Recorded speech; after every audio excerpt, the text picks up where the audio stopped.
اعوذ باللہ من الشیطان اللعین الرجیم بسم اللہ الرحمن الرحیم نحمدک اللہم یا من نور قلوبنا بانوار المحبت العلویہ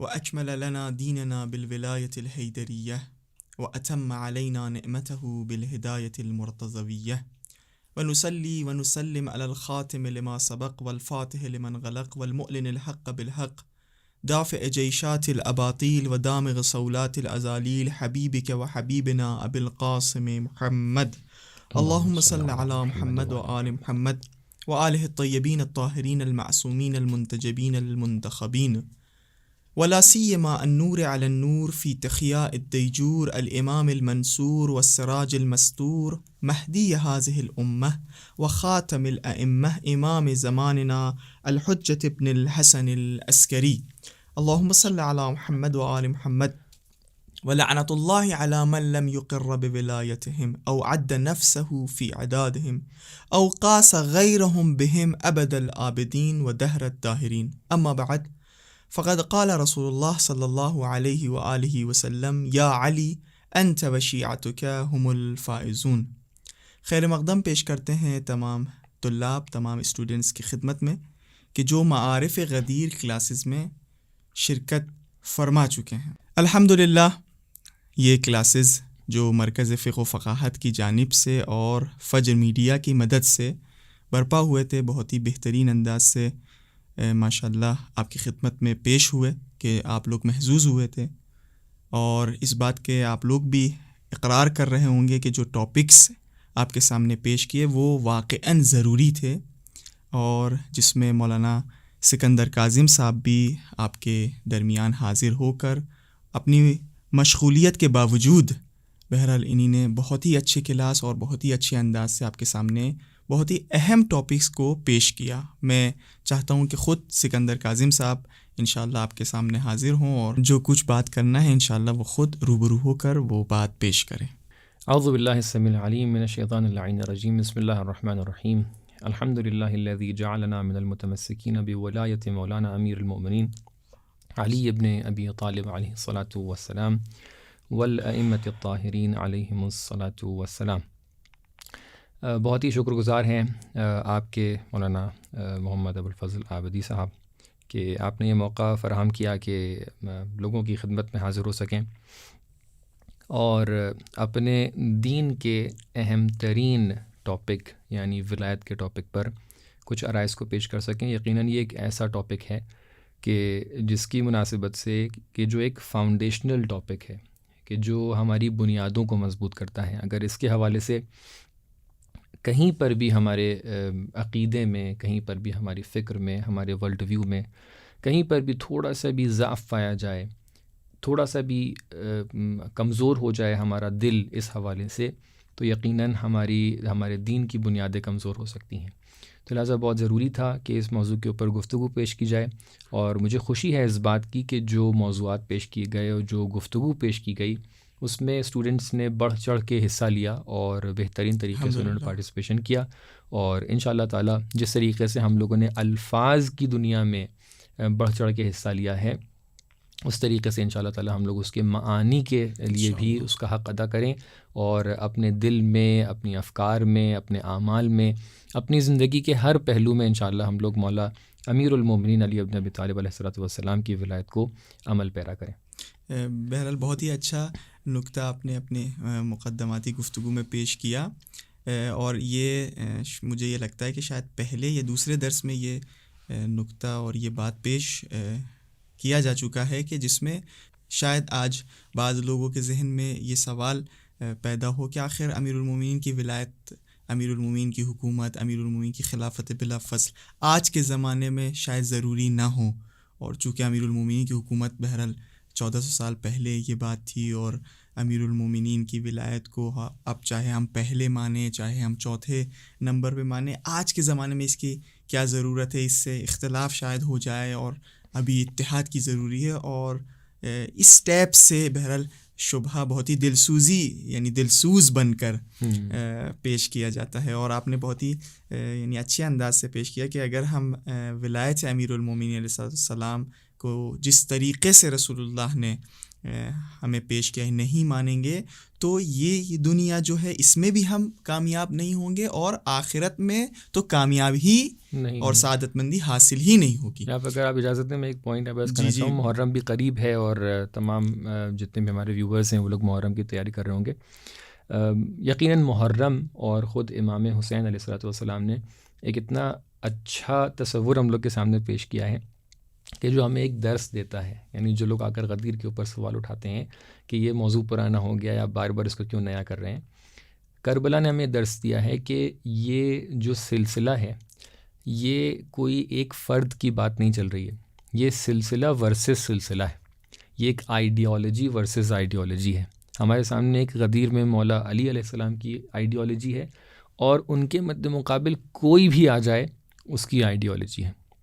تو لہٰذا یہ دو آئیڈیالوجی قیامت تک کے کبھی پرانی نہیں ہو سکتی, آج بھی زندہ ہے اور انشاءاللہ ہمیشہ زندہ رہیں گی. تو لہٰذا اگر ہم غدیر کی آئیڈیالوجی پر ہیں تو ہمیں ہر سال, ہر لمحہ, ہر مہینہ, ہر دن اس کے اوپر گفتگو کرنے کی ضرورت ہے. یعنی آپ کی بات کی تائید کے لیے جو بہت ہی اچھے انداز سے آپ نے پیش کیا, اگر یعنی امیر المومنین اور امیر المومنین کے مد مقابل جو لوگ ہیں اگر ان کی سیرت, ان کی گفتار, ان کے رفتار سملر ہوتے تو ہم چلیے ایک مرتبہ یہ آ کر کہہ سکتے تھے کہ ٹھیک ہے ہم اس بات کو مطلب تاریخی پنوں میں چھوڑ دیں گے اور اس بات کی طرف ہم لوگ متوجہ نہیں ہوں گے.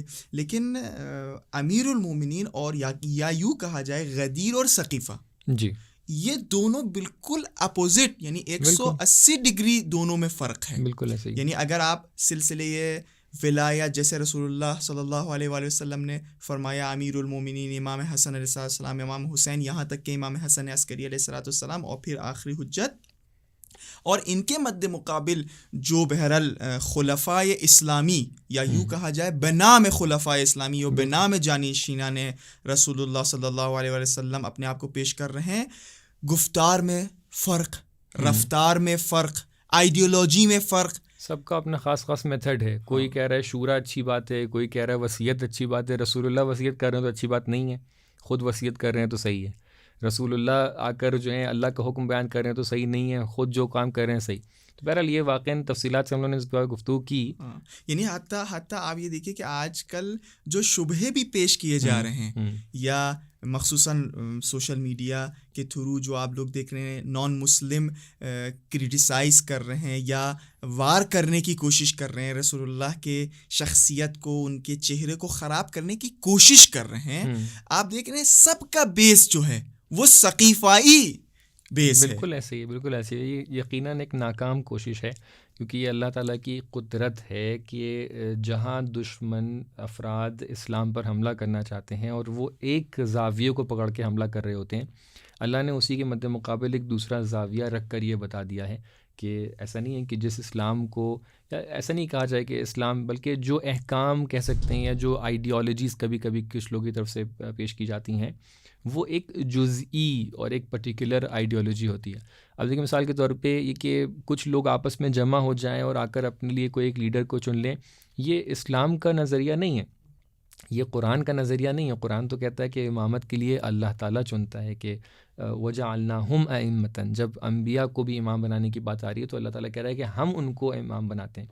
تو اب اگر مسلمانوں کے درمیان کچھ لوگ آگے اپنے لیے خلیفہ چن لیں تو اس میں پرابلم کہاں پر پیش آتی ہے کہ یہ سلسلہ بہت پیچھے تک کے جا رہا ہے نا, کہ جب آپ نے پہلے ایک پریسیڈنٹ بنا دیا کہ کچھ لوگ جمع ہوئے, ایک خلیفہ چن لیا, یعنی ایک فرد کو چن لیا. ہمیں نہیں, اس سے مطلب نہیں ہے اس ٹائم کے اوپر, نہیں ہم کوئی کنٹروورسی پیش نہیں کرنا چاہ رہے ہیں کہ آپ نے اچھا چنا برا چنا, ہم کہنا چاہ رہے ہیں چلیں آپ نے اچھا چنا آپ کی نظر میں, لیکن جو آپ نے یہ میتھڈ بنا دیا نا, پریسیڈنٹ بنا دیا نا, اس کا نتیجہ کہاں پہ جا کے ہوا کہ پھر ہر زمانے میں کچھ لوگوں نے جمع ہو کے اپنے لیے ایک لیڈر بنا لیا.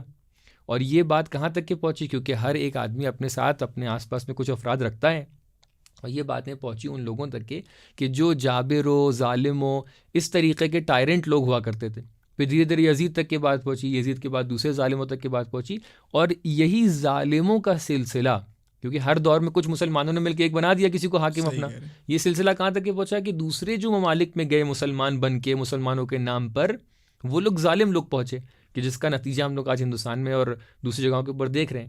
ایک کاش اس سلسلے کو اسی جگہ پہ روکا جاتا احسنتم. کہ بھئی لوگ کا اختیار نہیں ہے یہاں پر، اللہ بناتا ہے. تو کبھی بھی یہ سب باتیں یعنی ابھی شاید جیسے آپ نے کہا کہ سب لوگ محرم کی تیاری کر رہے ہیں، جی یعنی یہی محرم میں شاید ہمیں یہ دو میتھڈ یا دو آئیڈیالوجی جی مد مقابل آ کے کھڑے ہوئے. ایک گروہ جس کا دعویٰ یہ ہے کہ ہم مسلمان ہیں، ہمارے مد مقابل کافر ہے، لیکن وہ جتنے بھی کام اس نے کربلا میں کیے وہ کہیں سے سنت رسول اور سیرت رسول سے ثابت نہیں ہے. بالکل بالکل. یعنی آپ یہ سوچئے کہ عمر سعد بہت ہی یعنی بغیر خوف کے یا بغیر کسی ڈر کے میں ینتدب جب آواز دے رہا ہے کہ کون ہے تم میں سے کہ جو لاشیں شہداء پر یا یوں کہا جائے امام حسین علیہ السلام کے لاشیں پر نال بندی کر کے اپنے یعنی گھوڑوں کو دوڑوائے، تو اس کو کوئی خوف نہیں ہے، ڈر نہیں ہے کہ کوئی پلٹ کے یہ کہے کہ یہ سنت رسول نہیں ہے، یہ سیرت رسول نہیں ہے. یعنی اتنا چینج کر دیا سنت اور سیرت رسول کو. اور آپ پھر امیر المومنین اور اولاد امیر المومنین علیہ الصلوۃ والسلام کو دیکھیے کہ امام حسین علیہ السلام آخری وقت تک کے کوشش کر رہے ہیں کہ ہدایت مل جائے. یعنی ایک سیرت وہ ہے کہ جہاں پر اپنے دشمن پر بھی ترحم کی بات آتی ہے، حضرت حور کا واقعہ. اور ایک طرف یہ کہ اپنا آپ دیکھیں نا جو دشمن امام حسین ہیں ان کے لشکر میں آپسی جنگ کتنی ہے، آپسی جھگڑا کتنا ہے. تو ایک یہ سیرت ہے کہ جو اللہ کا چنا ہوا جب فرد ہوتا ہے اور اس کا سلسلہ آگے بڑھتا ہے تو اس کی بات ہی الگ ہوتی ہے. اور جب لوگ چن کے کسی کو اپنا بنا لیں، اپنا یزید کو انہوں نے لیڈر بنا لیا، فلاں کر لیا، تو ایسی صورت میں ہم لوگ دیکھتے ہیں ان کے آپسی جھگڑے بھی ہوتے ہیں، وہ اسلام کا چہرہ بھی جو ہے ایک طریقے سے خدشہ دار کرتے ہیں، اور تمام تر پرابلمز اس کی بات والی آتی ہیں. یعنی یہ جو غدیر اور غدیر معارف غدیر کلاسز، یہ سب جو اتنی یعنی تاکید کرتے ہیں علماء، وہ اسی لیے تاکہ ہمیں ایک سیرت ملے. بالکل ایسا ہی، ایک صحیح یوں کہا جائے لائف اسٹائل ملے، تھنکنگ ملے، آئیڈیالوجیز ملیں. اب اگر ہم ثقیفہ سے آئیڈیالوجیز لیں گے تو وہی ہوگا کہ جو آج بعض وقت نان مسلم کرٹیسائز کر رہے ہیں. یعنی شاید ہمیں یہاں یہ بات کہنا ضروری ہے یا نہیں یہ مجھے نہیں پتا، لیکن آپ دیکھیں کہ ہمارے ملک میں 3 طلاق کے اوپر جی بہت زیادہ ایک زمانہ تھا، ڈیبیٹس ہوتی رہیں، یعنی لوگ اس کے اوپر کرٹیسائز، عورتیں باوجود کہ اگر آپ شیعت اور اہل بیت علیہ السلام کے پوائنٹ آف ویو سے دیکھیے گا تو یہ تو پہلے ہی کہہ دیا گیا ہے کہ یہ غلط ہے جس طریقے سے وہ کہہ رہے ہیں. ہم لوگ جو فقہی مسائل ہیں وہ تو جزئی ہیں، وہ تو ثابت شدہ ہیں کہ مثلا جو طریقہ اہل بیت نے بتایا ہے وہ ڈائریکٹلی رسول اللہ سے جو باتیں تھیں ان کو پیش کرتے ہیں. میں اس سے بڑھ کر ایک بات عرض کرنا چاہوں گا کہ آپ دیکھیں کہ جو ایک عرصے سے یہی ثقیفہ کے اسٹیبلشمنٹ نے یہ ادعا کیا، دعویٰ کیا کہ ہم لوگ کے لیے قرآن کافی. آپ اس سے پہلے کا زمانہ لے لیں کہ جس ٹائم کے اوپر حجاب کی کنٹروورسی ایجاد ہوئی تھی، اور جتنے بھی لوگ یہ کہتے تھے کہ صرف قرآن صرف قرآن صرف قرآن، جب آ کر کورٹ نے کہا کہ صرف قرآن سے آپ ثابت کریے تو کوئی ثابت نہیں کر پایا کہ یہ آپ کا اسینشل پارٹ ہے ریلیجن کا یا نہیں.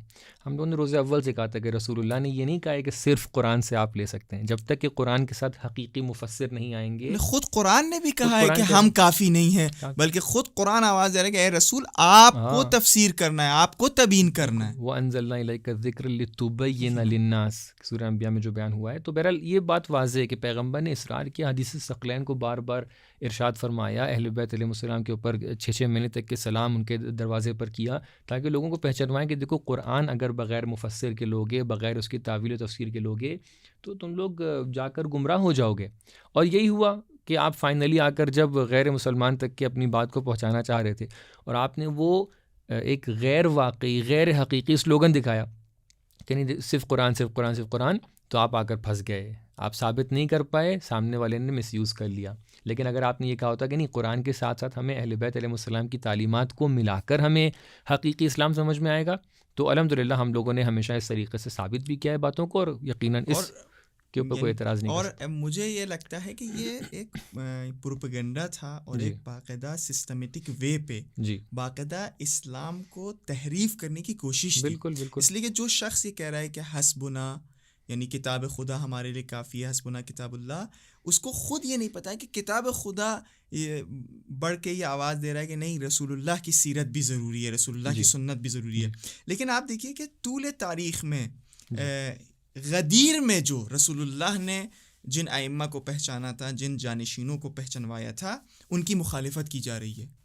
اگر یعنی تاریخی اعتبار سے کوئی مسلمان یہ آ کر ثابت کر لے کہ ان سے بڑھ کر کوئی زاہد اس زمانے میں موجود تھا، ان سے بڑھ کر کوئی عالم موجود تھا، ان سے بڑھ کر کوئی متقی موجود تھا، سب کچھ ہونے کے باوجود، یعنی تمام صفات، تمام کمالات ہونے کے باوجود، پھر بھی آپ دیکھ رہے ہیں کہ بائیکاٹ کیا جا رہا ہے، جیل بھیجا جا رہا ہے، شہادت نصیب ہو رہی ہے ان سب کو. کیوں؟ اس لیے کہ تاکہ یہ مفسر قرآن سے دور کر دیا جائے، اور جو دل چاہے. آخر میں نتیجہ یہ ہوا کہ آپ دیکھیے ISI آپ کے سامنے ہے کہ بنام اسلام اصلاً یعنی اسلام کی تحریف کر دی. اسلام کا یعنی اس کو کیسے کہا جائے، ذرہ برابر بھی اس میں کہیں اسلام نہیں تھا. میں دیکھیں اس میں یعنی میں نہیں کہنا چاہوں گا، اگر کچھ لوگ ہم لوگ کے ویورز میں سے ایسے ہیں کہ جو مانتے ہیں کہ فرض کیجئے کہ جو لوگ سقیفہ میں بیٹھے ہوئے تھے وہ بہت اچھے لوگ تھے، فرض کیجئے وہ اگر اس طریقے سے سمجھتے ہیں کہ نہیں بہت مخلص لوگ تھے، حالانکہ تاریخی شواہد اس کے خلاف ہم لوگ کو دلائل بتاتی ہیں. لیکن میں کہنا چاہوں گا حتماً یقیناً وہ بہت بھولے بھی تھے اگر صحیح ہوں گے حتماً، کیونکہ تاریخ تو یہ کہتی ہیں کہ شواہد اس کے خلاف ہیں، لیکن اگر ایسے تھے تو بہت ہی زیادہ بھولے تھے. یعنی یہ ساری باتیں کہ قرآن کے مفسرین کو صفحہ ہستی سے ختم کرنا چاہتے تھے، یہ تو دشمنوں کی سازشیں تھیں، جو دوسرے غیر اسلام کے علاوہ دوسرے جو وہاں پر لوگ موجود تھے، جو سیاس لوگ تھے، ان لوگ کی سازشیں تھیں. تو ایسے فرد کو لا کے باغ ڈور دے دینا کہ جس کو یہ نہیں پتہ ہے کہ کون سی سازش دشمن کی ہے، کون سی سازش دشمن کی نہیں ہے، جس کو یہ نہیں پتہ کہ مجھے اسلام کے بانی، اگر ظاہری طور پہ بھی دیکھیں تو اسلام کے آپ دیکھیں سیاسی پارٹیوں میں کیسا ہوتا ہے کہ جو انسان بنا رہا ہوتا ہے پارٹی کو، کہتے ہیں بھائی اس کی جو آئیڈیالوجی ہوتی ہے وہ سب سے زیادہ مضبوط ہوتی ہے. آپ دیکھیں جب آپ کو یہ نہیں پتہ ہے کہ رسول اللہ کے جو بظاہر آپ دنیا والوں کے لیے وہ بانی ہیں اسلام کے، ہم تو یقیناً مانتے ہیں کہ اللہ تعالیٰ کی طرف سے منتخب ہیں، لیکن دنیا والوں کے لیے بانی اسلام ہے. جب آپ کو یہ نہیں پتہ ہے کہ آپ کچھ ہی عرصے بعد بانی اسلام کی مخالفت کرتے ہوئے یہ بولیں کہ رسول اللہ نے یہ بولا تھا اور میں یہ کہہ رہا ہوں، رسول اللہ کی صاف صاف ان کی باتوں کا انکار کر دیں. جب آپ کو یہ نہیں پتہ ہو کہ آپ کو اپنے اوپر کنٹرول نہیں ہے کہ لوگ ہمیں آ کے ہدایت ہماری کر دیں، جب آپ کو قرآن کا علم نہیں ہے کہ لوگ ہمیں آ کے بتا دیں عقیلونی، تو آپ دیکھیں ایسی سچویشن میں جب ہم لوگ کو یعنی اتنا نہیں پتہ ہے کہ کس کے ہاتھ میں، کس کے اختیار میں جا کے جو ہے اسلام کی باغ ڈور کو دے دینا ہے، تو پھر نتیجہ پھر اسی طریقے کا آئے گا جیسے آ چکا ہے. لیکن واقعاً اگر ہم لوگوں نے وہ سلسلہ اپنایا ہوتا ہے کہ جو اللہ تعالیٰ نے چنا ہے، یعنی واقعاً یہ سوچنے کا مقام ہے. یہاں پہ کوئی ایسی بات نہیں ہے کہ ہم کوئی ٹونٹ کرنا چاہ رہے ہوں یا کسی کو ہم کچھ برا بھلا کہنا چاہ رہے ہوں. اپنی خاطر ہم لوگ کو فائنلی کہاں پہنچنا ہے، ہم لوگ کو اس دنیا میں تھوڑی نہ رہنا ہے ہمیشہ کے لیے. 60 70 سال 80 سال آپ کو جنت تک کے پہنچنا ہے، آپ کو اللہ کے رضوان تک کے پہنچنا ہے. اپنی خاطر خدا را سوچیں. نہیں یعنی اور بہت ہی مزے کی بات یہ ہے کہ جب ان سے یہ پوچھا جاتا ہے کہ بھائی رسول اللہ کا جنازہ زمین پر تھا اور آپ کہاں تھے، تو کہہ رہے ہیں نہیں، اسلام اور اسلام کا باغ ڈور یعنی اتنی اہمیت رکھتا تھا، اتنا اہمیت رکھتا تھا کہ ہمیں وہاں کسی کو چننا ضروری ہے. ہم اس سے بڑھ کر کوئی اہم کام میں مشغول تھے یا مبتلا تھے. تو سوال یہ کہ آپ کو اہمیت سمجھ میں آ رہی ہے، رسول اللہ کو نہیں آ رہی. اور رسول اللہ جو کہہ رہے ہیں کہ ہم خاتم الانبیاء ہیں، خاتم الانبیاء ہیں، ہمارے بعد کوئی نبی نہیں آئیں گے. یا قرآن ان کے بارے میں یہ فرما رہا ہے کہ عزیز ہیں، حریص ہیں، یعنی لوگوں کی ہدایت کے لیے فکر مند ہیں. اور وہ یہ نہیں سوچیں گے کہ میرے بعد کیا ہوگا. باخع نفسک، یعنی ایسا فرد صلی اللہ علیہ وآلہ وسلم، ایسا فرد کہ جو واقعا لوگوں کی ہدایت کے لیے اتنا حریص ہے کہ بھئی اپنی جان گوائے دے رہا ہے. اللہ کہہ رہا ہے بس کرو اے پیغمبر، آپ اپنی کیا جان ہاتھ سے دے دیں. سواء علیہم انذرتم ام لم تنذرہم لا یؤمنون. ایسا فرد، یعنی یہ کیا یہ رسول اللہ کی توہین نہیں ہے؟ یعنی اب اتنی محبت رسول اللہ، اتنی محبت رسول اللہ، لیکن یہاں پہ آ کے ہم لوگ کو توہین محسوس نہیں ہوتی ہے کہ ہم کہیں کہ ان کو اتنا سمجھ میں نہیں آیا تھا معاذ اللہ کہ وہ اپنے بعد سلسلے ہدایت کو ایک دم اس کے لیے سوچے بغیر چلے جائیں گے کہ آپ کو جو کرنا ہے کر لیجیے. آپ لوگوں کو جو امتی ابھی تازہ خود مسلمان ہوئے ہیں، وہ بہرحال اس زمانے کے جاہلیت عرب سے رسول اللہ کی وجہ سے ایک یعنی مسلمان بنے، دائرہ اسلام میں آئے، تہذیب ان کو رسول اللہ نے سکھایا. اب وہ فکر مند ہیں اور رسول اللہ معاذ اللہ وہ ایسے ہی چھوڑ کے چلے گئے.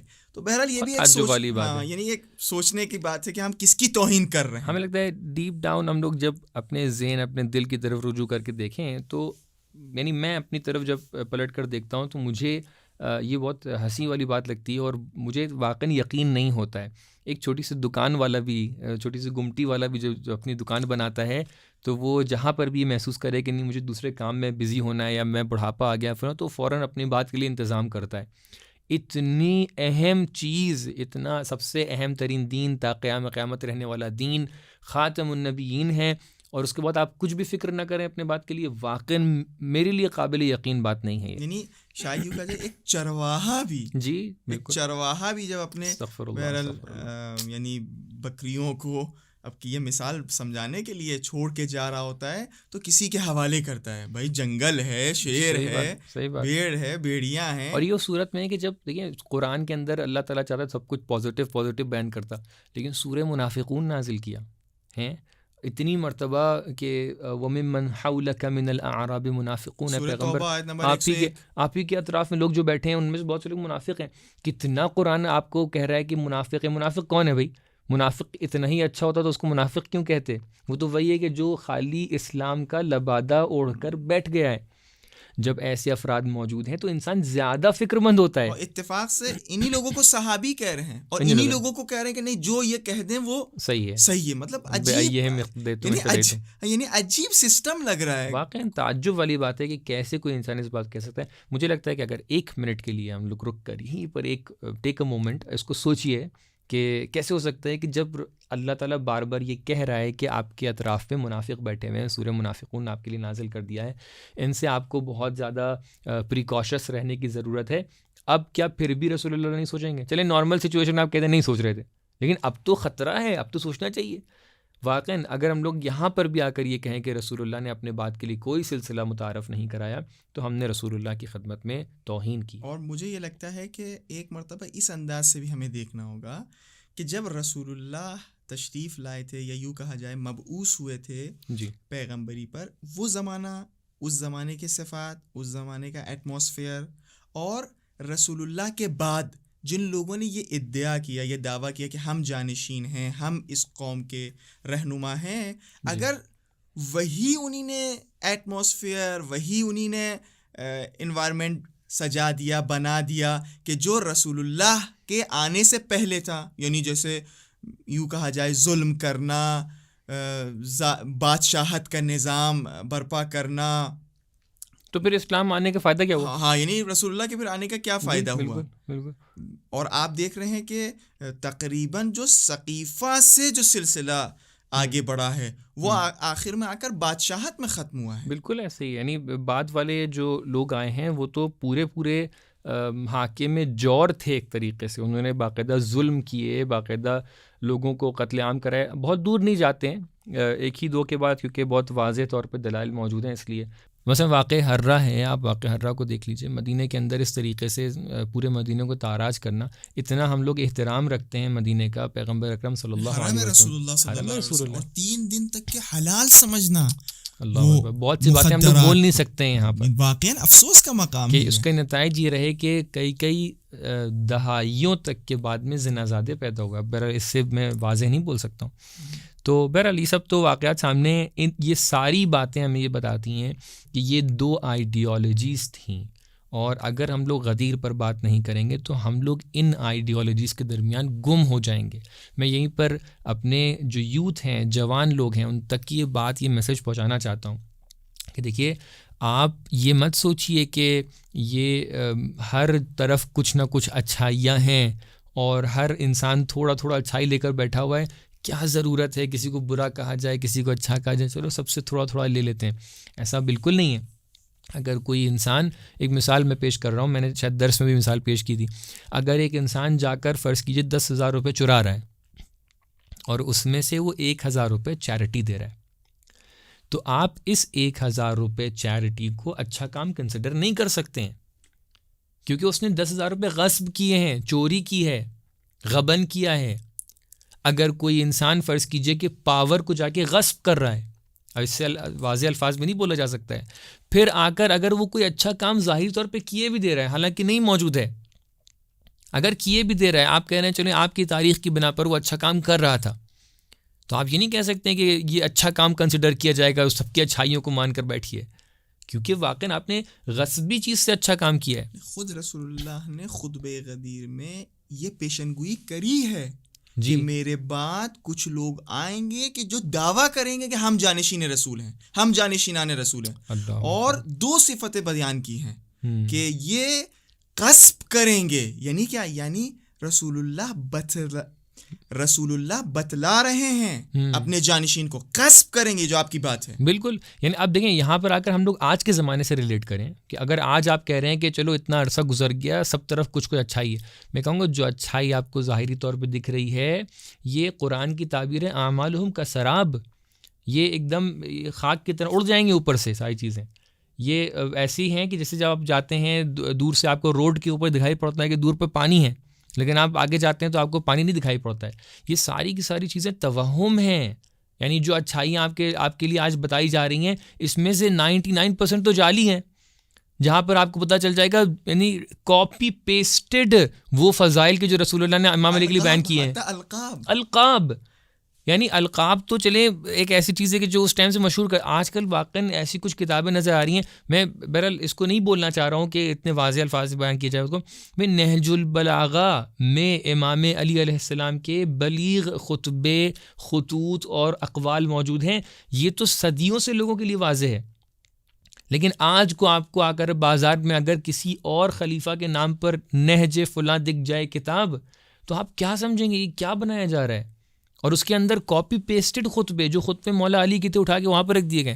تو اگر تعجب والی بات ہے کہ بھئی آج کل تو جو جعلی ہیں ان کو تو چھوڑ ہی دیجیے، اور جو ان کی نظر میں صحیح بھی ہیں باتیں وہ غصبی چیزوں کے اوپر سے. ایسے ہے کہ آپ فرض کیجیے ایک گھر کو آپ غصب کر لیجیے اور وہاں جا کے آپ روزانہ جو ہے 51 رکعت نماز پڑھیے، تو کیا یہ نماز اللہ قبول کرے گا؟ بالکل نہیں کرے گا. کیوں نہیں کر رہا ہے اللہ قبول؟ کیونکہ بھائی یہ غصبی جگہ پہ کیا جا رہا ہے. تو لہٰذا ہم یہ نہ کہیں کہ سب کیا اچھی باتیں موجود ہیں. یہ آئیڈیالوجیز کا ڈفرینس ہے. جہاں پر علوی اور غدیری آئیڈیالوجی نہیں ہے وہ غاصبین ہیں. بہرحال یعنی معارف غدیر کلاسز بہرحال اسی طریقے سے انشاءاللہ اگلے سال بھی اور جب جب موقع انسان کو ملے انسان کو حاصل کرنا چاہیے ہے. اور اسی بات کو آگے بڑھاتے ہوئے انشاءاللہ قرآن اندازی تک کی بھی پہنچنا ہے. مزے کی بات یہ ہے اگر انسان واقعاً توجہ کرے تاریخ اسلام پر کہ من کنت مولا فہذا علی مولا، یہ ایسی متواتر حدیث متواتر واقعہ ہے کہ آپ نے اپنے درس میں بھی شاید مجھے یاد آ رہا ہے کہ بیان کیا تھا کہ اس کے لوگ منکر نہیں ہوئے. بالکل باوجود یہ کہ یہاں مولا بمعنی ولایت، بمعنی امام، بمعنی سرپرستی، الست اولیٰ بانفسکم، یہ تمام مقدمات رسول اللہ نے پیش کر کے من کنتو مولا فہذا علی مولا کا جملہ پیش کیا. لیکن مد مقابل لوگ آئے کہا کہ یہ دوست کے معنی ہے، دوست کے معنی ہے. ہم اگر 1 منٹ 1 لمحہ اس چیز کو کنسیڈر کر بھی لیں، ٹھیک ہے دوست کے معنی ہے، لیکن پھر اس واقعے کو ہم کہاں اور کیسے توجیہ کریں گے کہ رسول اللہ کے جانے کے بعد کیا امیر المومنین کے گھر پر امیر المومنین کے زوجہ حضرت فاطمہ زہرا سلام اللہ علیہا جو سیدہ نساء عالمین ہیں، سیدہ نساء اہل جنت ہیں، ان کے گھر پر لوگ آگ اور لکڑیاں لے کر جمع نہیں ہوئے؟ اللہ.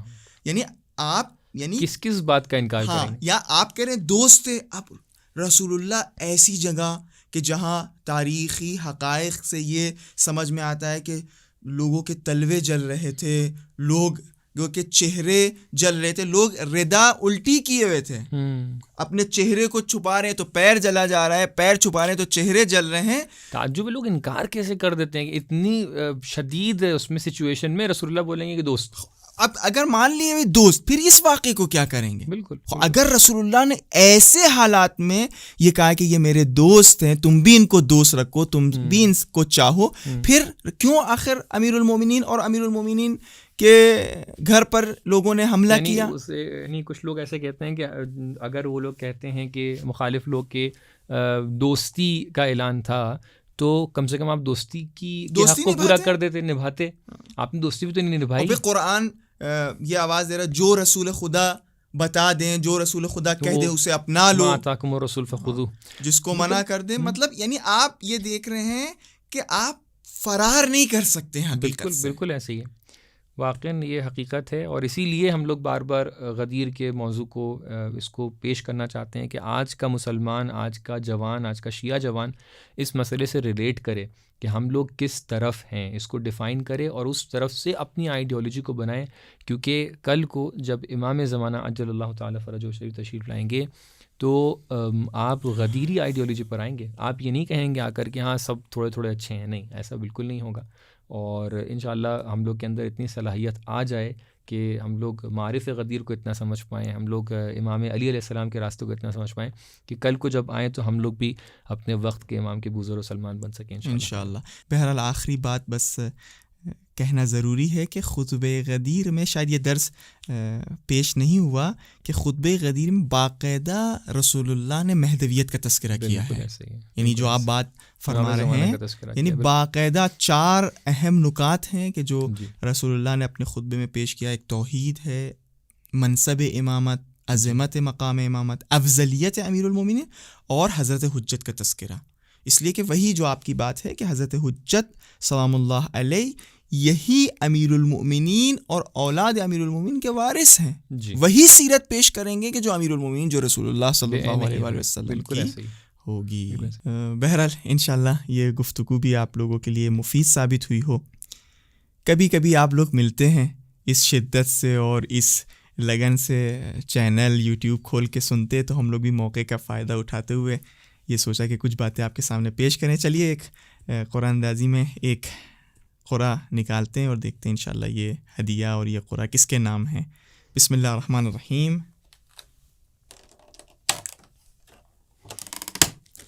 مولانا صاحب آپ ایک. بسم اللہ الرحمن الرحیم. دیکھیے ہم سارے جو پیپرز ہیں ان کو مکس کیے دے رہے ہیں تاکہ ایسا نہ ہو کہ کوئی سمجھے کہ بھئی ہم نے. تو یہ 5واں انعام کے جن کو 100 نمبر پورے ملے ہیں وہ مسرت فاطمہ بنت عابد علی. الحمدللہ. ایک ان کی سلامتی کے لیے ایک صلوات پڑھ دیتے ہیں. اللہم صلی علی محمد و آل محمد وعجل فرجہم. بہرحال ایک مختصر سا ہدیہ انشاءاللہ خواہر مسرت فاطمہ کو انشاءاللہ پیش کیا جائے گا.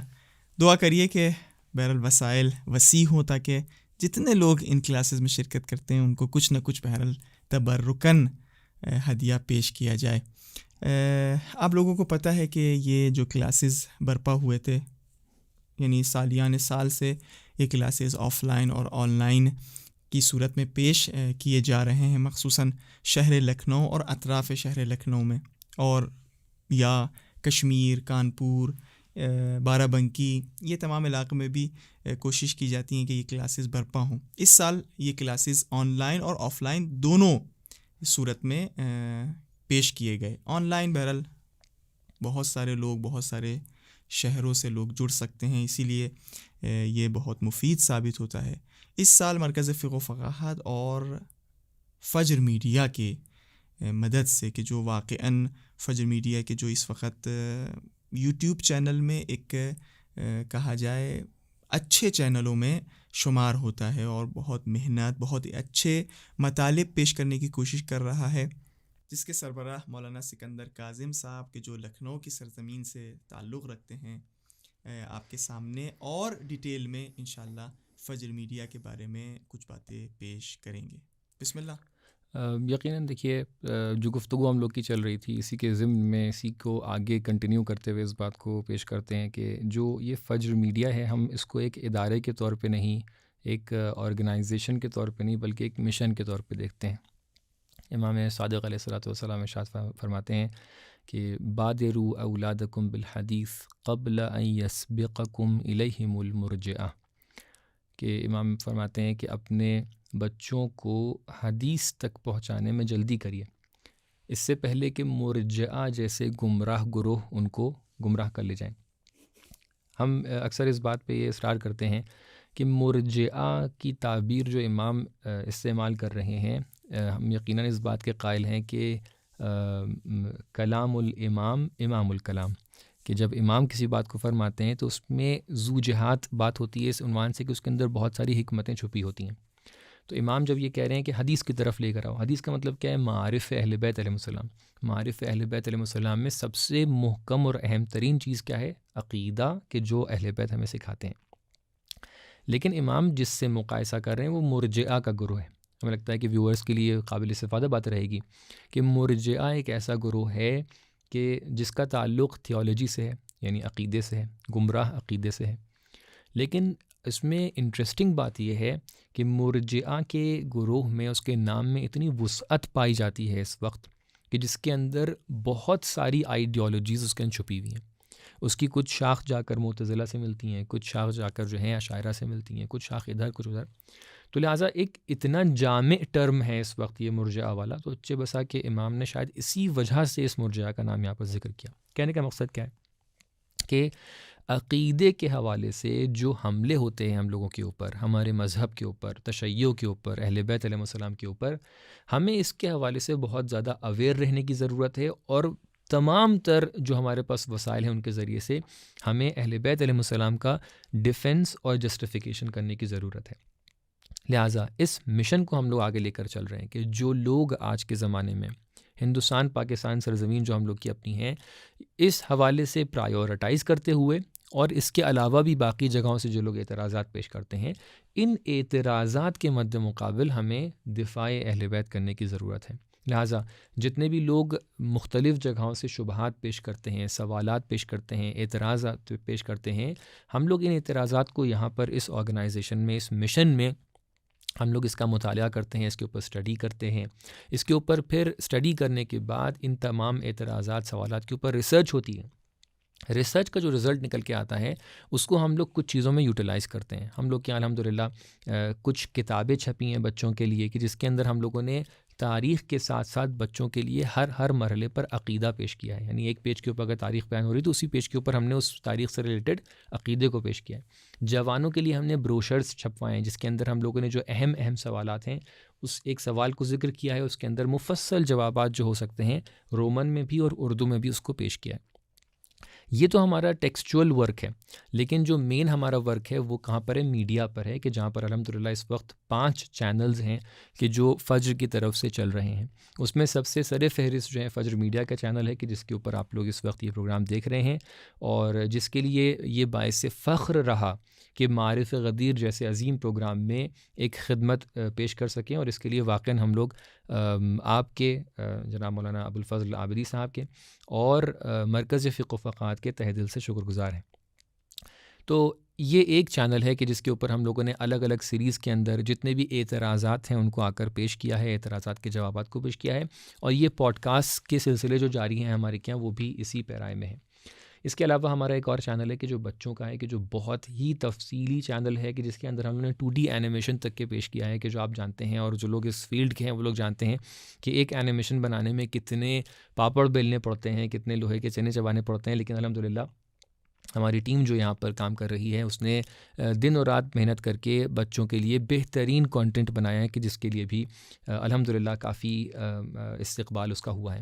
اس کے ساتھ ساتھ ہم لوگ کا عزاداری سے ریلیٹڈ ایک مخصوص چینل ہے، اس کا نام ہے مدھوازہ. اور ریسنٹلی ہم لوگوں نے کتاب کے کلچر کو، بک ریڈنگ کلچر کو پروموٹ کرنے کے لیے ایک فجر آڈیو بکس کر کے چینل لانچ کیا ہے. اور فائنلی ہمارا 5واں چینل جو ہے اس کا نام ہے فجر ڈائیلاگ، جس کے اوپر ہم لوگ انشاءاللہ جو آپس میں گفتگو ہونا چاہیے، جو آپس میں ڈائیلاگ ہونا چاہیے مسلمز اور نان مسلمز کے درمیان، اس کو انشاءاللہ پیش کریں گے. اور اس کے اوپر ہم لوگ اپنی طرف سے جتنی باتیں ہم لوگ کے آپس میں پیس اور کو ایگزسٹنس کو پروموٹ کر سکتی ہیں اس کی طرف انشاءاللہ گامزن رہیں گے. تو یہ مجموعہ ہے کہ جس کے ذریعے سے ہم لوگوں نے کوشش یہ کی ہے کہ ہم لوگ وہ حقیقی اسلام کہ جس کو غدیر میں پیغمبر اکرم صلی اللہ علیہ وسلم نے پہچنوایا کہ وہ حقیقی اسلام ہمیشہ امام علی علیہ السلام کے تحت لوا رہے گا، امام علی علیہ السلام کے گروہ میں رہے گا. اس حقیقی اسلام کو سوشل میڈیا پر، میڈیا کے لیول کے اوپر سامنے لا کر رکھنے میں ہم لوگوں نے اپنی پوری کوشش کی ہے، دن و رات اپنا ایک کیا ہے. اور امید ہے کہ انشاءاللہ دن بدن اس کے حوالے سے جو مقصد ہیں کہ جہاں تک کہ میسز تک کے، پبلک تک کے، لوگوں تک کے پیغام غدیر پہنچے، پیغام رسول اللہ صلی اللہ علیہ وآلہ وسلم پہنچے، اس کو پہنچانے میں انشاءاللہ ہم لوگ کامیاب رہیں. الحمدللہ آپ نے دیکھا کہ قم کی سرزمین سے بہت ہی اچھے انداز سے محنت کی جا رہی ہے، آپ ہی لوگوں کے لیے محنت کی جا رہی ہے تاکہ انشاءاللہ یہ معارف اسلامی، معارف اہل بیت آپ تک کے پہنچے. تو گزارش ہے انشاءاللہ آ کر آپ اس چینل کو سبسکرائب کریے. حد اقل سبسکرائب نہ بھی کرنا چاہیں آ کے دیکھیے کیا بیان ہو رہا ہے. انسان ادھر ادھر اپنے وقت کو ضائع کرتا ہے لیکن جو سوشل میڈیا سے فائدہ اٹھانا چاہیے اس کی طرف متوجہ نہیں ہوتا ہے. اپنے پروگرام کو آگے بڑھاتے ہیں اور انشاءاللہ قرآن اندازی کی طرف آگے بڑھتے ہیں تاکہ دیکھیں اگلا جو خوش نصیب اسٹوڈنٹس ہے وہ کون ہے. اس مرتبہ یہ کرتے ہیں کہ ہم آپ سے کہتے ہیں کہ آپ اٹھائیں اور دیکھیں کس کا. ہم 2 اٹھا لیں تو شاید وقت بھی جلدی ہاں. بس یہ ہے کہ ایسے اٹھائیے گا کہ کوئی اعتراض نہ کرے کہ پہلے سے سلیکٹڈ. یہ 1 اور یہ 2. جی الحمدللہ یہ انعام ہے سیدہ فاطمہ رضوی بنت سید اختر. یہ نمبر 4 ہے در واقع انعام ہے نا؟ نہیں تقریباً چونکہ یہ قرآن اندازی کے صورت میں یعنی سب لوگ 100% مارکس والے ہیں. ٹھیک ہے سلیکٹ کر کے سب کو ایک بہرحال ہدیہ تبرکن انشاءاللہ پیش کیا جائے گا. اگلی خاتون سید فرحہ یا سیدہ فرحہ ہونا چاہیے, سیدہ فرحہ بنت سید آغا. بہترین. تو ان دونوں لوگوں کے لیے بھی صلوات پڑھتے ہیں. اللہم صلی علی محمد وآل محمد وعجل فرجہم. اللہم صلی علی محمد وآل محمد وعجل فرجہم. بہرحال انشاءاللہ پھر میں یہ معذرت چاہتا ہوں تمام طلاب تمام اسٹوڈنٹس سے کہ بہرحال ہم سب کو گفٹ یا سب کو تبرک کے طور پر کچھ نہیں پیش کر پا رہے ہیں. ہاتھ بہرحال آپ کو پتہ ہے بندھے ہوئے ہیں. انشاءاللہ دعا کریے گا کہ پروردگار متعال ہاتھ وسیع کرے ہمارے اور انشاءاللہ سب کو. البتہ ہدیہ آپ تک کے پہنچ چکا ہے, وہ جو آپ کے معرفت میں اضافہ ہوا ہے. اصل تو وہی ہے, یہ تو ایک شوق کے طور پہ ایک انکریجمنٹ ہے خالی. جی بہرحال آپ کو پتہ ہے کہ یہ پروگرام جو آپ کے سامنے مرکز فقہ و فقاہت کی جانب سے پیش کیا جا رہا تھا, باوجود یہ کہ خود مرکز فقہ و فقاہت کا اپنا چینل ہے وی مرکز چینل, آپ جا کے اس میں دیکھ سکتے ہیں مہدوی سماج کے نام سے, کہ جو بہرحال کلاسز کورونا سے اسٹارٹ ہوئے تھے اس میں اپلوڈڈ ہیں اور دنیا بھر سے لوگ اس کلاسز میں اور ان کلاسز میں شرکت فرما چکے ہیں. اور فجر میڈیا کا خود اپنا ایک چینل, لیکن بہرحال اسلامک افیئرس چینل بھی اس میں ہمارے اس راہ میں مددگار ثابت ہوا کہ اسلامک افیئرس چینل میں یہ تمام کلاسز اپلوڈ ہوئے اور آپ کے سامنے پیش کیے گئے. اسلامک افیئرس چینل کے بارے میں بھی یہ کہا جا سکتا ہے کہ یہ بھی لکھنؤ کی سرزمین سے بہرحال شروع ہوا تھا, اور جو اس کے ہیڈ ہیں وہ جناب علی عباس صاحب ہیں. کہ مجھے یاد ہے کہ شاید S6 ایک موبائل تھا, S6 ایک موبائل تھا کہ جو سب سے پہلے ہمارے سے ملاقات ہوئی تھی اور ہم سے ایک انٹرویو انہی نے درخواست کی تھی. تو مجھے ان کا یہ جذبہ پسند آیا کہ یعنی ہم لوگ یہ عموماً ایسے ہوتے ہیں کہ اگر یہ چیز آ جائے, اگر وہ کیمرہ آ جائے, اگر مثال کے طور پر فلاں چیز ہمارے پاس آ جائے تو ہم ایسا کام کریں گے.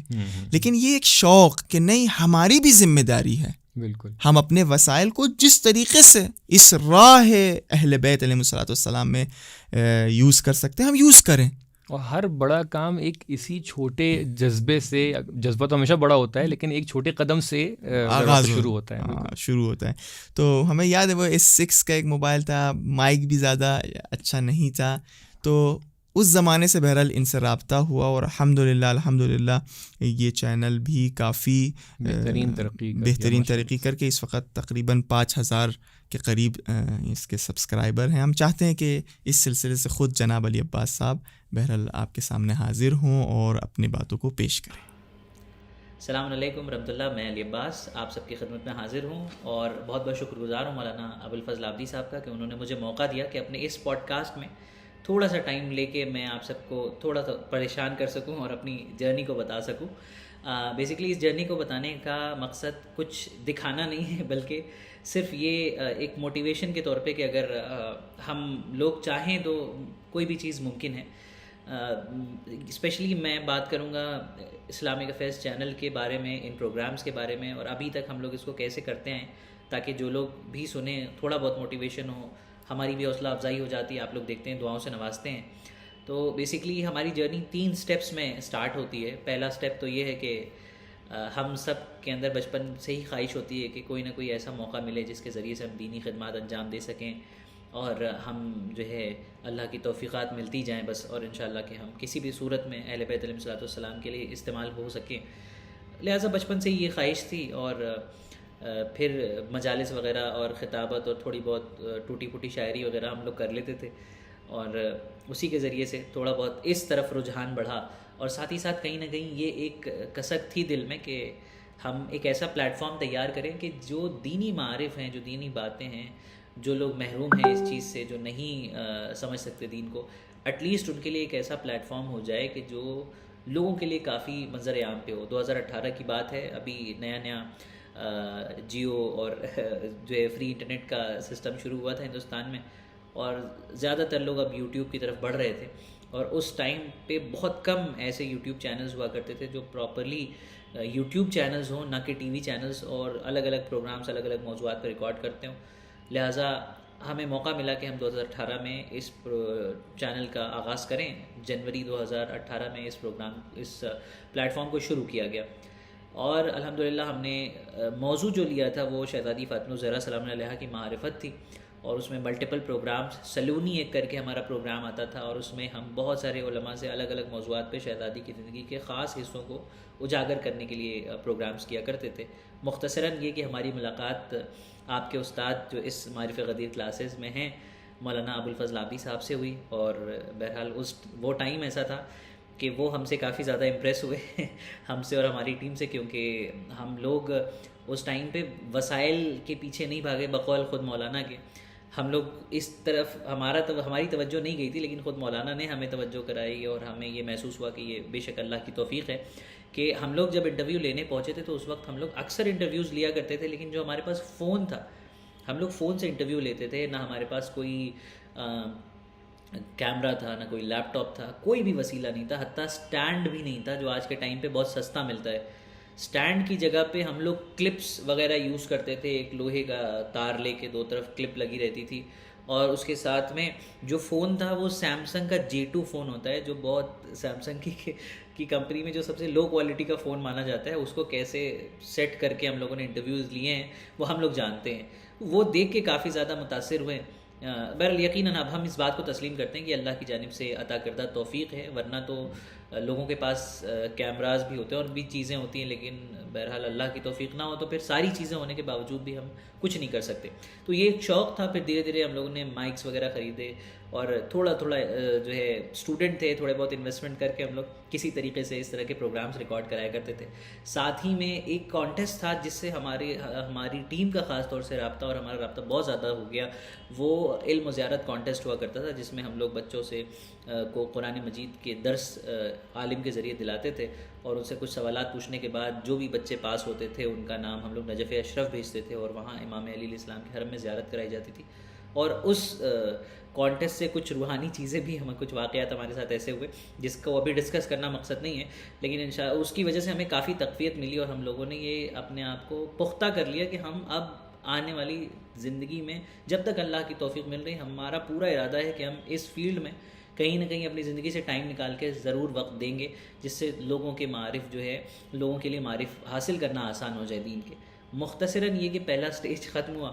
دوسرا سٹیج ہے ہمارا مولانا ابوالفضل عابدی صاحب سے جڑنا, اور ان کو جب ہمارا انٹرویو کا طریقہ اور ہمارا کام ہماری ٹیم کا پسند آیا تو انہوں نے ہمیں پیشکش کی کہ ہم ان کا جو آفس ہے دفتر آیت اللہ وحید خراسانی, مرکز فقہ و فقاہت کے جس کے تحت یہ معرف غدیر کلاسز ہو رہی ہیں, ہم اس کا حصہ بنیں, اور جو وہاں کے کلاسز ہوتے ہیں یا وہاں کے جو بڑے پروگرامز ہوتے ہیں اس میں سرو کریں انشاءاللہ.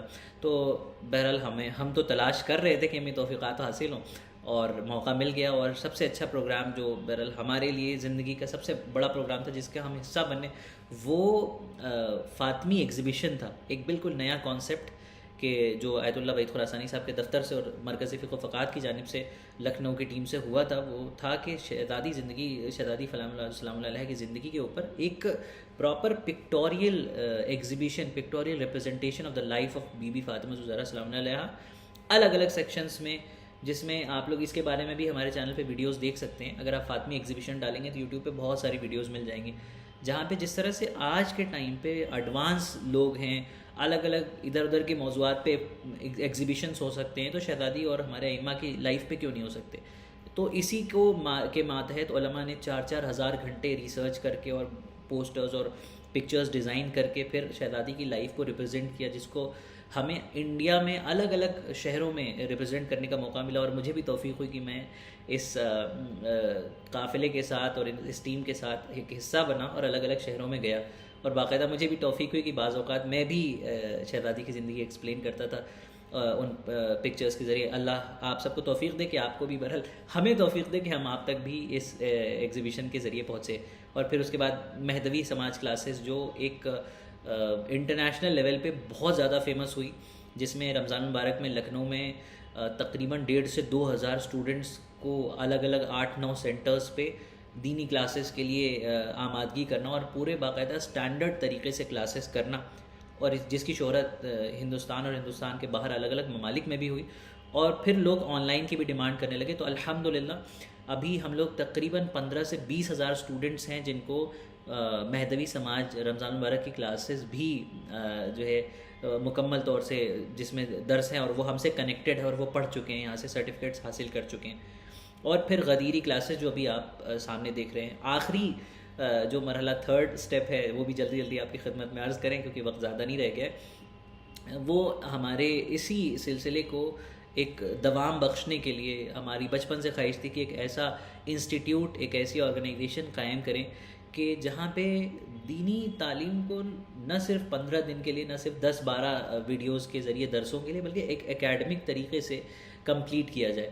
اس کی وجہ سے ہم نے ایک یعنی اللہ نے توفیق دی اور ہم نے ایک ادارہ اپنی ٹیم کے ساتھ اوپن کیا جس کی بنیاد بھی شہزادی فاطمہ الزہرا سلام علیہا کے نام سے ہی رکھی، جس کو شارٹ میں فیڈرل یونیورسٹی کے نام سے جانتے ہیں، جس کا فل فارم ہے Fatimi educational and cultural university, FEDURAL university.com. یہ ہماری ویب سائٹ ہے، یہاں پہ آپ سرچ کر سکتے ہیں. بیسکلی یہ ہم آپ کو اس لیے بتا رہے ہیں تاکہ آنے والے ٹائم میں اگر آپ انہی کلاسز کو، انہی معارف کو اکیڈمک طریقے سے پڑھنا چاہتے ہیں گھر پہ رہتے رہتے، تو آپ بہت آسانی سے پڑھ سکتے ہیں.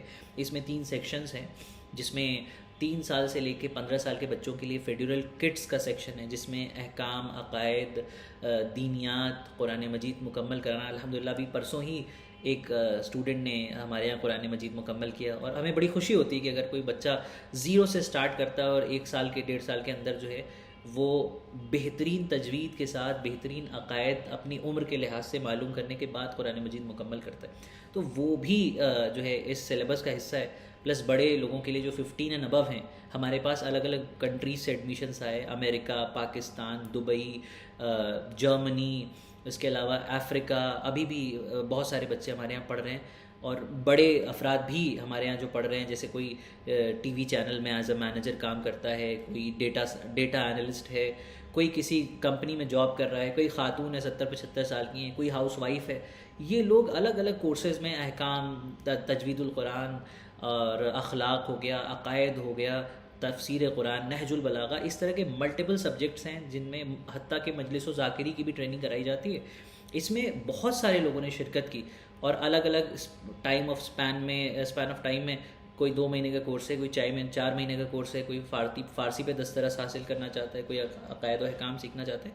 یہ ساری چیزیں اس میں مینشن تھی، اور لوگوں نے اس میں پارٹیسپیٹ کیا، اور پارٹیسپیٹ کرنے کے بعد اس کو کمپلیٹ کیا، اور الحمدللہ اپنے سرٹیفکیٹس حاصل کیے. اور بہت کامیاب کلاسز رہتی ہیں جو پورے سال چلتی ہیں، آپ لوگ اس سے بھی استفادہ کر سکتے ہیں. الحمدللہ یہ چیزیں بتانے کا مقصد صرف یہ ہے کہ ہم لوگوں نے جو یہ اسٹیپس لیے، یہ اسٹیپس بیسکلی ہم لوگوں نے ایکسپیکٹ نہیں کیے تھے کہ اتنے کامیاب ہوں گے. اور اس کی کامیابی کا جو راز ہے وہ یہی ہے کہ ہم لوگوں نے ہر مرحلے پہ یا ہر موقع پہ ہم لوگوں نے یہ کوشش کی کہ ہم اپنے آپ کو اس کام سے باندھے رکھیں، جوڑے رکھیں، اور کنٹینیوسلی ہر مشکل کو دور کرنے کی کوشش کریں، جس کا رزلٹ ہمیں ابھی مل رہا ہے. باقی میں اس سے زیادہ آپ کے بیچ میں حائل نہیں ہونا چاہتا. میں چاہتا ہوں کہ جو ہمارے گیسٹ ہیں اس پوڈ کاسٹ میں وہ اپنی بات کہیں اور پھر اس پروگرام کو آگے بڑھائیں. بہت بہت شکریہ، جزاکم اللہ. خوب، آپ نے دیکھا جناب علی عباس صاحب نے بہت ہی بہترین انداز سے بہرحال کچھ باتیں آپ کے سامنے پیش کی. انشاءاللہ یہ جو باتیں، یہ جو چینلز آپ کے سامنے پیش کیے جا رہے ہیں، ان سب کو جا کے ملاحظہ کریے گا، دیکھیے گا. اور آپ سب سے یہ گزارش ہے کہ ہمارے سے رابطے کے لیے آپ مرکز فقہ و فقاہت کا جو آفس لکھنؤ میں موجود ہے کازمین روڈ پہ، وہاں آ کر رابطہ کر سکتے ہیں. جو نمبرز دیے گئے ہیں اس کے ذریعے آپ ہم تک کے پہنچ سکتے ہیں. مرکز فقہ و فقاہت جیسے کہ آپ کو پتہ ہے کہ اس وقت ہندوستان کے لیول میں، یعنی کشمیر، بنگال، راجستھان، مختلف علاقوں میں کوشش یہ کر رہا ہے کہ تبلیغ دین، معارف دین مبلغین کی صورت میں پہنچے، اور اس کا ٹارگٹ یہ ہے کہ ایسے علاقے کو یعنی اپنے انڈر لے کے جہاں کوئی مولانا نہیں پہنچ پاتا ہے، یا محروم علاقہ ہے، پہاڑیوں کے ایریے میں وہ علاقے ہیں، یا بعض وقت ایسا ہوتا ہے کہ مثال کے طور پر عموماً جو علماء اور مبلغین جاتے ہیں وہاں سے بلائے جاتے ہیں تو ہم پہنچتے ہیں وہاں، لیکن مثال کے طور پر کوئی ایسا علاقہ ہے کہ جہاں 3 گھر شیعہ ہیں، اب وہاں وہ لوگ کی ایسی حیثیت بھی نہیں ہے وہ کسی مولانا کو بلا سکیں. تو بہرحال کبھی کبھی دیکھا گیا ہے، یعنی ہم لوگوں کے پاس یہ تمام چیزیں ثبت ہیں کہ 10 سال سے کوئی مولانا نہیں پہنچا ہے. یعنی ایک واقعہ جو مرکز فقہ و فقاہت حضرت آیت اللہ وحید خراسانی صاحب کا جو آفس یعنی گویا ہے، جس کے سربراہ مولانا محمد عابدی صاحب ہیں، جو قمی کے لقب سے یا قمی کے نام سے مشہور ہیں، وہ بتاتے ہیں کہ ایک گاؤں یہ لوگ گئے تھے کہ جہاں قبروں کے اوپر لال جھنڈے لگے تھے. جب مولانا نے پوچھا کہ یہ لال جھنڈے کیوں ہیں، کہا یہ لوگ بغیر نماز کے دفن ہوئے، اس لیے کہ کوئی مولانا نہیں پہنچا تھا یہاں. تو ہم لوگوں نے اس لیے لگایا کہ اگر کوئی یہاں سے مولانا گزرے تو ان کے نماز پڑھا دے. تو یعنی بہرحال یہ بھی ایک اہم کام ہے، ایک المیہ ہے یہ. واقعاً دیکھیے اتنے ایسے مقامات ہیں جہاں پر واقعاً یہ جو ایٹ لیسٹ ہے وہ بھی وہاں پر نہیں پہنچ پایا.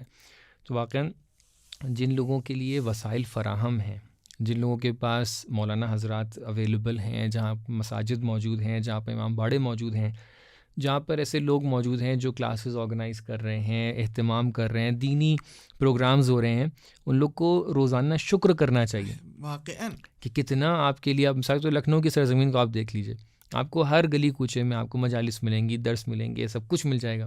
تو جو لوگ ان نعمتوں کا شکر نہیں کرتے ہیں اللہ تعالیٰ سے، روز قیامت واقعاً ان کو جواب دہ رہنا پڑے گا. یعنی جو بھی ویورز اس وقت ہیں، وہ اگر کوئی آنا چاہے اور ان علاقوں کو دیکھنا چاہے اور جائزہ لینا چاہے، وہ آ سکتا ہے. یقیناً سب کی ذمہ داری ہے کہ جہاں تک کہ اپنے تئیں جو بھی حمایت کر سکتا ہے، کوئی فکری حمایت کر سکتا ہے، کوئی پیسے سے حمایت کر سکتا ہے، کوئی مین پاور پرووائڈ کر سکتا ہے، یہ ہم سب کی ذمہ داری ہے. یعنی یہ کاروان دیکھیں، ہم اور آپ کی ذمہ داری یہ ہے کہ ہم علم دین حاصل کریں اور اچھی طریقے سے اس کو بیان کریں. لیکن بہرحال یہ بیان کرنا، یہ پلیٹ فارم تیار کرنا، بہرحال اس کے کچھ اور بھی مخارج ہیں کہ جس کی ذمہ داری ہمارے ہاتھوں سے باہر ہے، آپ کے ہاتھوں سے باہر ہے. یعنی چاہے وہ یہ پروگرام ہوں، یہ ہدایہ ہوں، یہ چینل خود بنانا، یہ اس طریقے سے جو آپ کے سامنے آپ دیکھ رہے ہیں، یہ جو پوڈ کاسٹ پیش ہو رہا ہے، بہرحال یہ اس میں بہت خرچے لگتے ہیں کہ جو آپ ہی لوگوں کی مدد سے یہ تمام چیزیں تیار کیے جاتے ہیں. یقیناً یہاں پر مجھے امام کی ایک روایت یاد آ رہی ہے کہ جہاں پر امام نے ہم لوگوں کی ذمہ داریوں کے تحت اس بارے میں اس حدیث کو بیان کیا ہے کہ جو یعنی ذمہ داری ہر ایک فرد کی بنتی ہے، وہ کیا بنتی ہے کہ ایتام آل محمد کی سرپرستی کو ہاتھ میں لے.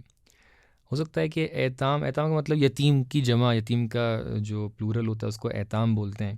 یعنی ہر فرد کی ذمہ داری ہے کہ وہ یتیم جو آل محمد میں سے یتیم ہیں، ان کی ذمہ داری کو ہاتھ میں لیں. کوئی ہو سکتا ہے سوچے کہ نہیں، یہ تو ان لوگوں کی بات کر رہے ہیں کہ جو ائمہ کی نسل سے ہیں اور اس میں یتیم ہو گئے، ان کی جا کے مدد کر لی جائے. تو پلٹ کے جب امام سے پوچھا جاتا ہے تو آپ ارشاد فرماتے ہیں کہ نہیں، امام یتیم وہ شخص نہیں ہے کہ جس کا باپ مر گیا ہو. یتیم حقیقی معنی میں وہ شخص ہے کہ جو اپنے امام سے دور ہو گیا ہو.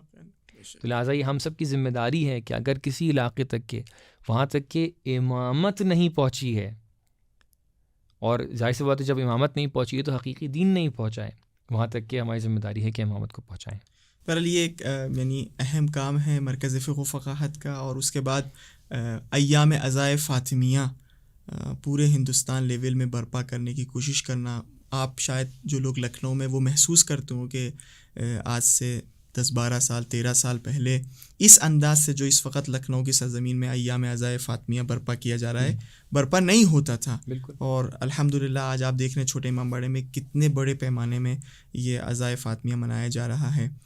اس کے ساتھ ساتھ فاطمیہ ایگزیبیشن جس میں مولانا صاحب بھی 2 سال ہمارے ساتھ بہرحال خدمت کر رہے تھے اور لوگوں کو ایکسپلین کر رہے تھے معارف حضرت فاطمہ زہرا سلام اللہ علیہا، اور ماہ مبارک رمضان میں مہدوی سماج کے عنوان سے جو کلاسز برپا کیے جاتے ہیں، کہ جو اس سال آپ نے دیکھا کہ تقریباً 1,500 سے 2,000 لوگ آف لائن صورت میں پورے لکھنؤ بھر میں ان کلاسز میں لوگوں نے شرکت کی، جوان نوجوان لڑکی لڑکے تمام لوگ بڑھ چڑھ کے ان کلاسز میں ان لوگوں نے حصہ لیا، اور الحمدللہ آپ نے دیکھا کہ جوان تشنا ہیں، جوان چاہتے ہیں کہ معارف اور اہل بیت علیہم الصلوۃ والسلام کے معارف کو، سیرت کو، ان کی گفتار و رفتار کو سنیں سمجھیں۔ بس یہ کہ ہم اور آپ ساتھ میں بہرحال اس مشن کو آگے بڑھائیں، تاکہ انشاءاللہ جب ہماری موت ہو، اور جو ہمیشہ ہم یہ دعا کرتے ہیں کہ اللہم ارزقنی شفاعت الحسین یوم الورود، تو ہم کہہ سکیں کہ ہاں ہم اس شفاعت کے حقدار ہیں، کم سے کم اتنی امید رکھ سکیں، مطلب اتنے ہمارے اعمال ایسے ہو جائیں کہ ہم کہیں نہیں ہم واقعاً امیدوار ہیں کہ ان اعمال کی بیسس پر ہمیں شفاعت نصیب ہو سکے۔ چلتے ہیں مرکز فقہ و فقاہت کی جانب سے جو کچھ کام پیش کیے جا رہے ہیں اس کا ملاحظہ کرتے ہیں، اور پھر انشاءاللہ اپنے پروگرام کو اختتام کرتے ہیں۔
الحمدللہ آپ نے دیکھا کہ ہر انسان اپنے اپنے فیلڈ میں یہ محنت کر رہا ہے، چاہے وہ فجر میڈیا ہو، چاہے اسلامک افیئرس چینل ہو، اور چاہے دیگر یعنی آرگنائزیشنز، جتنے لوگ بھی اس وقت محنت کر رہے ہیں. پروردگار ان سب کو سلامت رکھے، ان کی توفیقات میں اضافہ کرے، اور ان سب کی سلامتی کے لیے آپ لوگ باوز بلند ایک صلوات بھیج دیے. اللہم صلی علی محمد و آل محمد. چلتے ہیں قرآن دازی کی طرف، تاکہ بہرحال آخری مرحلہ اس کا ہے.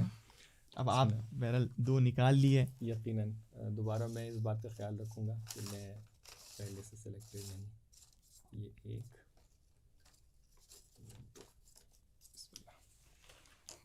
تو یہ 2 لکی ونرز جو سامنے آئے ہیں کہ ان 5 میں سے آخری 2 افراد ہیں. یہاں پر پہلا نام ہے سبیحہ فاطمہ بنت سید محمد رضا، کہ جن کی سلامتی کے لیے ایک صلوات پڑھ دیتے ہیں، اللہم صلی علی محمد و آل محمد.